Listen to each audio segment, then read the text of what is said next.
How to fix Facebook Reels option not showing. Hello guys, welcome back to this brand new video. I'm gonna show you how to fix Facebook Reels option not showing easily and fast. First thing guys you wanna do is just open the settings on your phone, open the apps manager like this, click on Facebook, now click on force stop and then click on the storage, click on clear cache, go back, click on the permissions, make sure to enable all the permissions right here, and now open the Play Store or the App Store and search for Facebook and click update to update it into the latest version.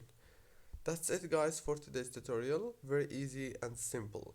Don't forget to like, subscribe and leave a comment below if this video was helpful. Thank you so much, see you in the next tutorial.